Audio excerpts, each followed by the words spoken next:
काली पूजा से पहले सुरक्षा का हवाला देकर बारासात में दिन दहाड़े एक वृद्धा से 36 ग्राम सोने के गहने ठग लिए गए। ठगों ने खुद को पुलिसकर्मी बताकर यह वारदात अंजाम दिया।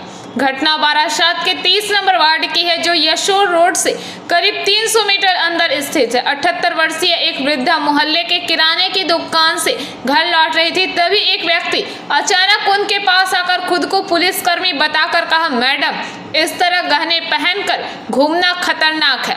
काली पूजा के समय कोई भी छिनतई कर सकता है। महिला जब डर गई तभी एक और सज्जन जिनके गले में सोने की चैन थी सामने आए। इस पर पहले व्यक्ति ने महिला को डांटते हुए कहा कि जैसे उन्होंने चैन उतारी है वैसे ही उन्हें भी गहने उतारने होंगे। महिला ने डर के मारे अपनी सोने की चैन और हाथ की बाली उतारकर उन्हें सौंप दी। ठग ने दिखावे के तौर पर गहनों को एक खाम में बंद कर महिला के बैग में रख दिया और दोनों व्यक्ति वहां से तुरंत निकल गए। कुछ देर बाद जब महिला ने खाम खोलकर देखा तो उसमें गहनों की जगह कुछ और ही सामान था। बाद में महिला के बेटे ने बारासात थाने में जाकर घटना की लिखित शिकायत दर्ज कराई। परिवार के अनुसार ठगी में लगभग 36 ग्राम सोने के आभूषण गायब हुए हैं।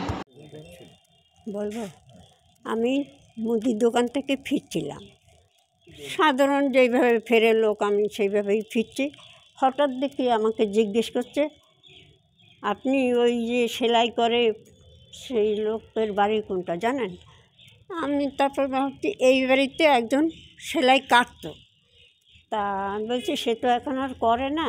তার মধ্যে উনি আবার বাড়িওয়ালা এসে গেছে আমার পিছনেই এসে গেছে। বলছে কি বলছে মাসিমা? আমি বলছি ওই সেলাই কাটার লোক জিজ্ঞেস করছে। তা বলছে সে আমার বাড়ির ভাড়াটেই করতো, তা সে চলে গেছে, সে আর করে না, ওইদিকে দেখুন গিয়ে। এই মিটে গেল কথা, আমরা দুজনে চলে আসছি। এইবারে উনি পিছনে ছিল, আমি সামনে ছিলাম। এইবারে ওনাকে বলছে কি ওনারা ডেকে দিন, ওনার সঙ্গে কথার দরকার আছে। এবারে আমার সঙ্গে কথা বলছে আর উনি চলে এসেছে। এইবারে বললো কি এইসব গয়না পরে আছেন কেন পুজোর সময় চারিদিকে? আমি বড়বাবু খুলে দিন। তারপর একটা ছেলে দেখলাম খুব স্বাস্থ্য টাস্থ্য ভালো, তার গলায় একটা হার ছিল। তার বলে এই তুই এটা পরে আছিস কেন? শোনা তো খোল। এবারে খুলে দিল, সে পকেটে তার প্যান্টের পকেটে রেখে দিল, ও ওইরকম কাগজে দিয়ে এন্ট্রি করে রেখে দিল। তারপরে আমাকে বলছে হার খুলুন। আমি বলছি আমি হার খুলতে পারি না, আমি শাকরার কাছ থেকে টাইট দিয়ে এনেছি, আমি ঘরে গিয়ে খুলবো। পুজোর সময় তো পড়তে নেই, ঠিক আছে আমি ঘরে গিয়ে পরবো, খুলবো। বালা কিসের? আমি বলছি কেনা। দেখে তো বুঝতে পেরেছে, তা বলে কেনা না। তাও আমি বলছি হ্যাঁ কেনা। তারপরে খুলে বলে এই নিন, এই কাগজে এন্ট্রি করে দিলাম, রেখে দিন। আমার ব্যাগ ছিল, দোকানের সব পেপার ছিল। এবারে তার মধ্যে দিয়ে দিল আর আমি চলে এসেছি। এইবারে এই বাড়িওয়ালি আর ভাড়াটে আছে নিচে, ওনাদের কী সন্দেহ হয়েছে কী জানি। এইবারে বললো কি ও মাসিমা আপনার কী বলেছে? আমি বলছি কি সোনার গয়নাটা না এখন পরতে বারণ করেছে, খুলে দিয়ে দিয়েছে। এবারে ভাড়াটের বউ আমাকে বলছে কি কই দেখি তো। এইবারে উনি তো আয়ার কাজ করে, উনি একটু চালু বেশি। এইবারে উনি দেখতে বলছে, আমি এই তো ব্যাগের থেকে বার করেছি। তখন দেখি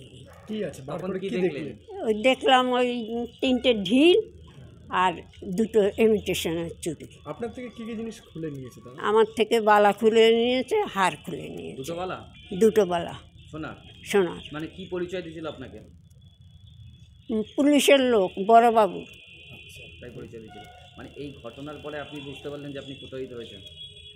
বাড়িতে এসে বুঝতে পেরেছি। বউ যখন ওই বললো, ভাড়াটে বউ যখন বললো কি দেখি তো কী দিয়েছে, তখন দেখি খুলে ওই আমার তো মাথায় তখন চড়ক গাছ। এইবার আমি ওইখানে ব্যাগ রেখেই ছুটছি, বলে যান শিগগির যান। ওরা দুজন বলছে গিয়ে কোথায় পাবো, ওইখানে গেলে তো রাস্তা। হ্যাঁ দুজন। তা আমি বলতে পারছি না, মোটর সাইকেল না হেঁটেই এসেছে। আপনার সাথে কিসে করে দেখা হয়েছিল তখন? আমি তাও খেয়াল করিনি।